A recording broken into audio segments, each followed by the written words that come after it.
तो अभी हम लोग बात करने वाले स्ट्रिंग एफिशिएंसी के बारे में। इससे पहले हमने बात किया था इंसुलेटर के बारे में, हमने बात किया था नॉन यूनिफॉर्म वोल्टेज डिस्ट्रीब्यूशन के बारे में। हमने ये डिस्कस किया था जब हम लोग डिस्क टाइप इंसुलेटर यूज़ करते हैं तो ऐसे केस में होता क्या है, सस्पेंशन टाइप इंसुलेटर में बहुत सारी डिस्क लगी होती है और डिस्क जो कि कंडक्टर के क्लोज में हो तो जो डिस्क है उसके अक्रॉस जो वोल्टेज का जो मैग्नीट्यूड होता है वो ज़्यादा होता है, बाकी की जो डिस्क होती है उसके अक्रॉस जो वोल्टेज का जो मैग्नीट्यूड होता है वो कम होता है और इसी को ही हम लोग बेसिकली बोलते हैं नॉन यूनिफॉर्म वोल्टेज डिस्ट्रीब्यूशन। तो नॉन यूनिफॉर्म वोल्टेज डिस्ट्रीब्यूशन ये हमें एक फैक्टर बताता है जिसको हम लोग बेसिकली बोलते हैं स्ट्रिंग एफिशिएंसी। तो अभी हम लोग बात करने वाले स्ट्रिंग एफिशिएंसी के बारे में। स्ट्रिंग एफिशिएंसी क्या होता है इसके बारे में हम लोग बात करेंगे। इससे पहले हमने बात किया था यहाँ पर, अगर हम लोग देखें यहाँ पर हमने एग्जांपल कंसीडर किया, यहाँ पर ये हमने कंसीडर किया ये है क्रॉस आर्म और यहाँ पर ये हमने कंसीडर किया ये है कंडक्टर और यहाँ पर ये पहली वाली डिस्क, दूसरी वाली डिस्क और यहाँ पर ये तीसरी वाली डिस्क। यहाँ पर ये जो पहली वाली जो डिस्क है वो कंडक्टर के क्लोज में, तो जो पहली वाली जो डिस्क है इसके अक्रॉस जो वोल्टेज होगा वो ज़्यादा होगा। ये वाली जो डिस्क है इसके अक्रॉस जो वोल्टेज है वो कम होगा। ये वाली डिस्क के अक्रॉस जो वोल्टेज है वो और कम होगा क्योंकि ये वाली जो डिस्क है वो कंडक्टर से बहुत दूर है। तो इसी को ही हम लोग बेसिकली बोलते हैं नॉन यूनिफॉर्म वोल्टेज डिस्ट्रीब्यूशन। इसको हम लोग एक और एक एग्जांपल से समझते हैं। यहाँ पर ये हमने कंसीडर किया यह है कंडक्टर, यहाँ पर ये हमने कंसीडर किया यह है कंडक्टर। ये जो कंडक्टर है इसके साथ हमने लगाया 3 डिस्क, यहाँ पर ये पहली वाली डिस्क, यहाँ पर ये दूसरी वाली डिस्क और यहाँ पर ये तीसरी वाली डिस्क। और यहाँ पर ये जो इंसुलेटर ये है सस्पेंशन टाइप मान लेते हैं। तो मान लेते हैं हर एक जो डिस्क है कितने वोल्टेज को हैंडल कर सकती है, 11 kV। ये वाली जो डिस्क है मान लेते हैं ये 11 kV को हैंडल कर सकती है, ये वाली भी 11 kV को हैंडल कर सकती है, ये वाली डिस्क भी 11 kV को हैंडल कर सकती है। मगर यहाँ पर अगर हम लोग देखें ये वाली जो डिस्क है पहली वाली डिस्क ये कंडक्टर के क्लोज में, तो ये वाली जो डिस्क है इसके अक्रॉस जो वोल्टेज का जो मैग्नीट्यूड होगा वो ज़्यादा होगा, मान लेते हैं 14 kV। ये वाली जो डिस्क है वो कंडक्टर से थोड़ी दूर है तो मान लेते हैं इसके अक्रॉस वोल्टेज है 10 kV। ये वाली जो डिस्क है वो कंडक्टर से बहुत दूर है तो इसके अक्रॉस जो वोल्टेज है मान लेते हैं वो है 8 kV। तो यहाँ पर अगर हम लोग देखें ये वाली जो डिस्क है इसके अक्रॉस जो वोल्टेज हमें जो मिल रहा है वो ज़्यादा मिल रहा है। ये वाली जो डिस्क है वो ज़्यादा वोल्टेज को टॉलरेट कर रही है। जितना वोल्टेज टॉलरेट करने की कैपेसिटी है जो कि 11 किलोवोल्ट, उससे ज़्यादा ये डिस्क वोल्टेज को टॉलरेट कर रही है। तो इसी को ही हम लोग बेसिकली बोलते हैं नॉन यूनिफॉर्म वोल्टेज डिस्ट्रीब्यूशन। इसके अक्रॉस भी 11 kV होना चाहिए था, इसके अक्रॉस भी 11 kV, इसके अक्रॉस भी 11 kV, मगर इसके अक्रॉस 14 kV हो रहा है, इसके अक्रॉस 10 kV हो रहा है, इसके अक्रॉस 8 kV वोल्टेज का मैग्नीट्यूड अपीयर कर रहा है। तो इसी को ही हम लोग बेसिकली बोलते हैं नॉन यूनिफॉर्म वोल्टेज डिस्ट्रीब्यूशन। और ये जो नॉन यूनिफॉर्म वोल्टेज डिस्ट्रीब्यूशन है इसको स्टडी करने के लिए हमारे पास एक फैक्टर होता है जिसको हम लोग बेसिकली बोलते हैं स्ट्रिंग एफिशिएंसी। ये जो नॉन यूनिफॉर्म वोल्टेज डिस्ट्रीब्यूशन है इसका आइडिया हमें एक फैक्टर देता है जो कि होता है स्ट्रिंग एफिशिएंसी। यहाँ पर अगर हम लोग देखें अगर हमारी 66 kV की लाइन है तो ऐसा बिल्कुल भी नहीं है कि हम लोग 6 डिस्क लगाएंगे, हमें 6 से ज़्यादा डिस्क लगाना होगा क्योंकि हमारे सिस्टम में बेसिकली हो क्या रहा है, हमारे मतलब जो डिस्क है उसके across non uniform voltage distribution हो रहा है। अभी जो नॉन यूनिफॉर्म वोल्टेज का जो डिस्ट्रीब्यूशन होता है इसको अवॉइड करने के लिए भी हमारे पास मेथड होता है। जो नॉन यूनिफॉर्म वोल्टेज का जो डिस्ट्रीब्यूशन है इसको हम लोग रिड्यूस कर सकते हैं। कैसे रिड्यूस कर सकते हैं, जैसे कि इंसुलेटर ग्रेडिंग प्रोसेस हो गया, फिर उसके बाद गार्ड रिंग का यूज़ करते हुए, क्रॉस आर्म की लेंथ को इंक्रीज़ करते हुए ये जो नॉन यूनिफॉर्म वोल्टेज डिस्ट्रीब्यूशन है इसको हम लोग रिड्यूस कर सकते हैं। तो उसके बारे में हम लोग आगे बात करेंगे।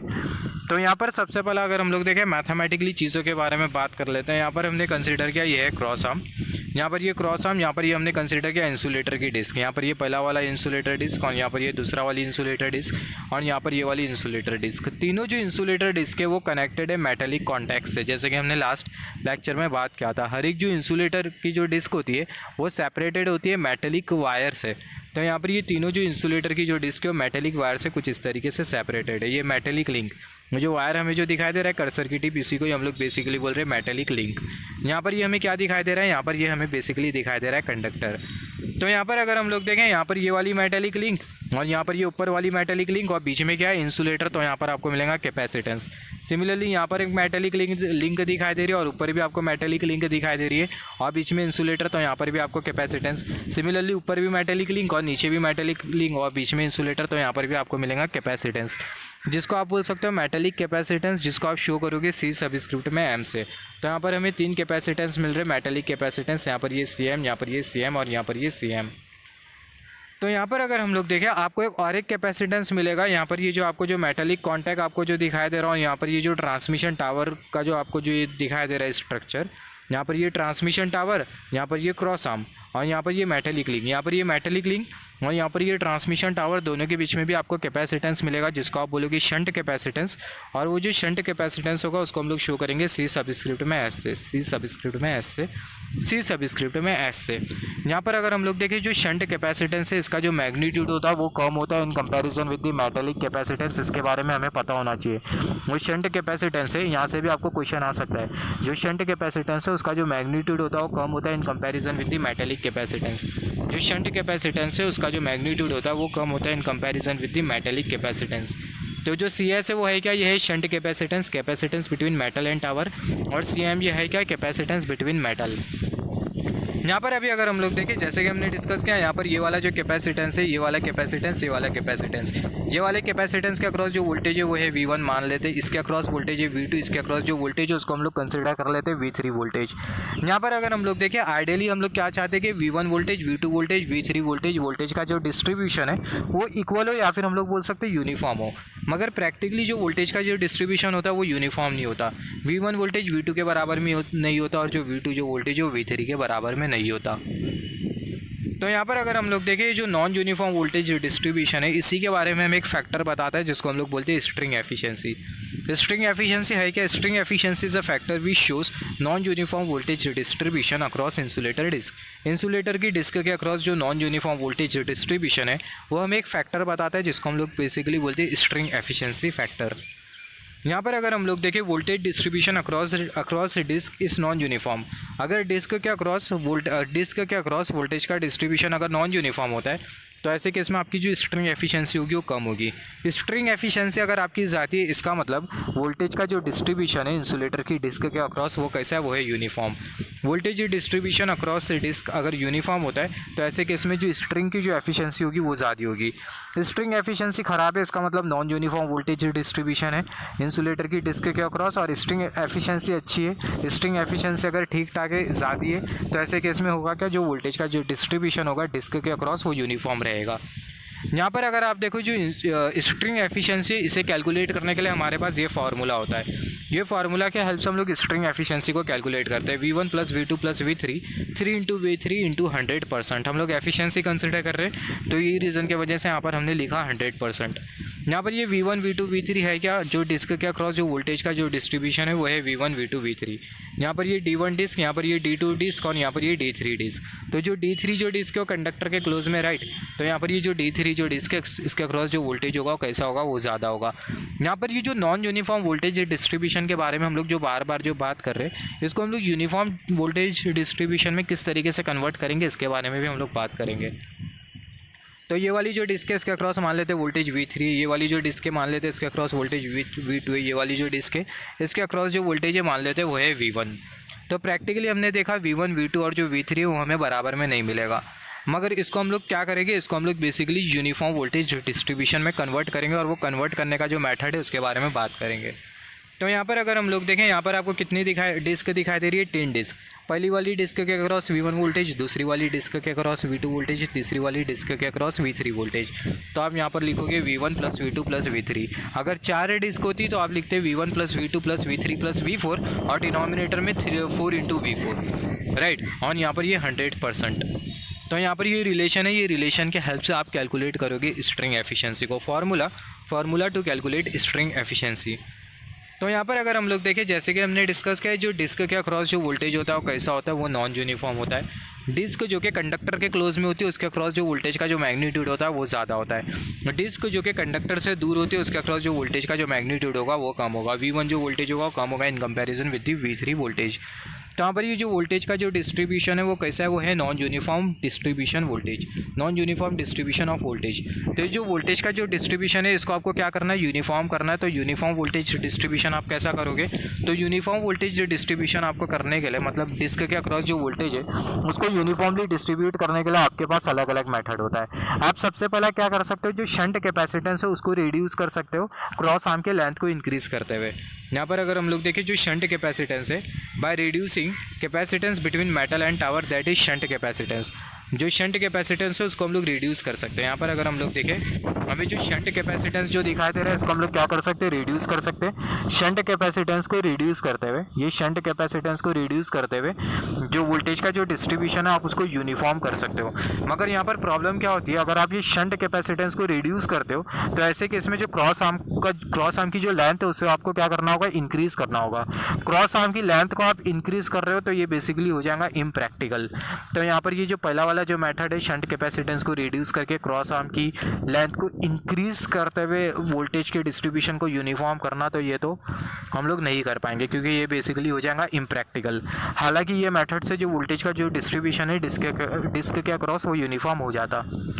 तो यहाँ पर हम लोग आ जाते हैं दूसरे मेथड के ऊपर। जैसे कि हमने डिस्कस किया पहले मेथड में, हमने क्या डिस्कस किया, by reducing capacitance between metal and tower, that is shunt capacitance को रिड्यूस करते हुए, by which length of cross arm will get increase and it will be uneconomical. जो क्रॉस आर्म की जो लेंथ होगी वो इंक्रीज कर जाएंगी मगर आपका वोल्टेज का जो डिस्ट्रीब्यूशन है वो तो यूनिफॉर्म हो जाएगा, मगर ये बेसिकली अनइकोनॉमिकल मेथड है। दूसरा जो मेथड है वो है insulator grading process. Insulator grading process में हम लोग करते क्या है, यहाँ पर ये इंसुलेटर, ये वाला जो इंसुलेटर है वो ये कंडक्टर के क्लोज में, तो ये वाला जो इंसुलेटर है इसके अक्रॉस जो वोल्टेज का जो मैग्नीट्यूड होगा वो ज़्यादा होगा।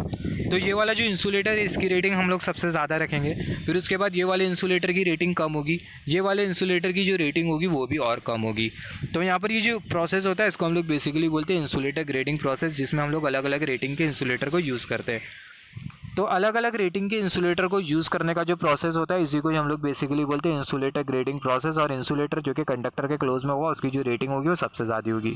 मगर यहाँ पर ये जो इंसुलेटर ग्रेडिंग प्रोसेस है ये आपका जो वोल्टेज डिस्ट्रीब्यूशन है उसे तो यूनिफॉर्म कर देगा, मगर फिर आप इसको कंसिडर नहीं कर सकते हो। क्यों नहीं कंसिडर कर सकते हो, क्योंकि आप देखो यहाँ पर आपको अलग अलग रेटिंग के इंसुलेटर चाहिए।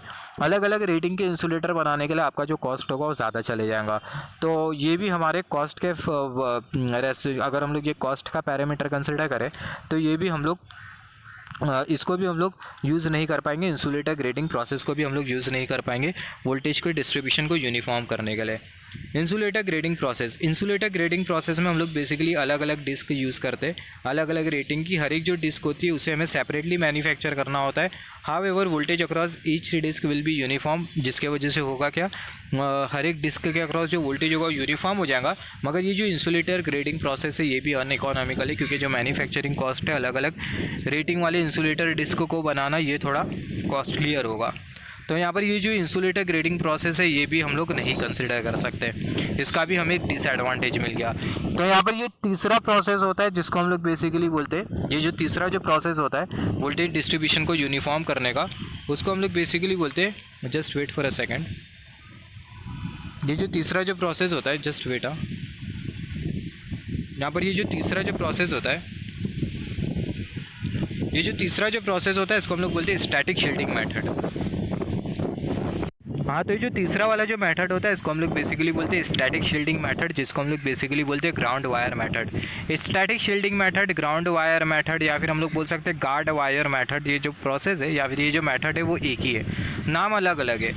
तो यहाँ पर ये स्टैटिक शील्डिंग मेथड सबसे सही मेथड होता है। इसमें हम लोग करते क्या है, यहाँ पर ये हमने कंसिडर किया ये सस्पेंशन टाइप इंसुलेटर, ये सस्पेंशन टाइप इंसुलेटर के ऊपर हम लोग एक सर्कुलर रिंग लगा देते और नीचे की तरफ हम लोग एक सर्कुलर रिंग लगा देते। तो ये जो रिंग है इसको हम लोग बेसिकली बोलते हैं गार्ड रिंग, आप इसको कोरोना रिंग भी बोल सकते हो। तो यहाँ पर हम लोग कुछ इस तरीके से गार्ड रिंग लगा देते हैं, जिसके वजह से होता क्या है, इंसुलेटर की डिस्क के अक्रॉस जो वोल्टेज है वो क्या हो जाता है, यूनिफॉर्म हो जाता है। यहाँ पर ये वाली जो डिस्क है मान लेते हैं ये है D1 डिस्क, इसके अक्रॉस वोल्टेज है V1। ये वाली जो डिस्क है वो है D2 डिस्क, इसके अक्रॉस वोल्टेज है V2। ये वाली D3, इसके अक्रॉस वोल्टेज है V3। ये है D4, इसके अक्रॉस वोल्टेज है V4। तो यहाँ पर ये गार्ड रिंग लगाने की वजह से होगा क्या, सारे के सारे जो वोल्टेजेस हो गए वो बराबर में हो जाएंगे। तो यहाँ पर अगर हम लोग देखें ये जो प्रोसेस होता है इसी को ही हम लोग बेसिकली बोलते हैं स्टैटिक शील्डिंग मेथड। इसको अगर आपको प्रैक्टिकली देखना है तो मैं प्रैक्टिकली भी बता देता हूँ गार्ड रिंग किस तरीके से लगी होती है, जस्ट वेट। तो यहाँ पर अगर आप देखो, यहाँ पर ये जो रिंग आपको जो दिखाई दे रही है इसी को ही हम लोग बेसिकली बोलते हैं गार्ड रिंग। ये जो रिंग है इसी को ही हम लोग बोलते हैं गार्ड रिंग। ये जो रिंग है इसी को ही हम लोग बोलते हैं गार्ड रिंग। यहाँ पर भी आप देख सकते हो इसी को ही हम लोग बेसिकली बोलते हैं गार्ड रिंग। यहाँ पर आप देख सकते हैं, यहाँ पर बहुत क्लियरली दिखाई दे रहा है। यहाँ पर ये जो रिंग आपको जो दिखाई दे रही है, ये जो रिंग आपको जो दिखाई दे रही है, एक सेकेंड, यहाँ पर आपको जो रिंग जो दिखाई दे रही है इसी को ही हम लोग बेसिकली बोलते हैं गार्ड रिंग। ये गार्ड रिंग के हेल्प से जो इंसुलेटर के अक्रॉस जो वोल्टेज होता है, इंसुलेटर की डिस्क के अक्रॉस जो वोल्टेज होता है उसको हम लोग बना देते हैं यूनिफॉर्म। और यहाँ पर ये जो इंसुलेटर आपको जो दिखाई दे रहा है उसको हम लोग बेसिकली बोलते हैं सस्पेंशन टाइप इंसुलेटर।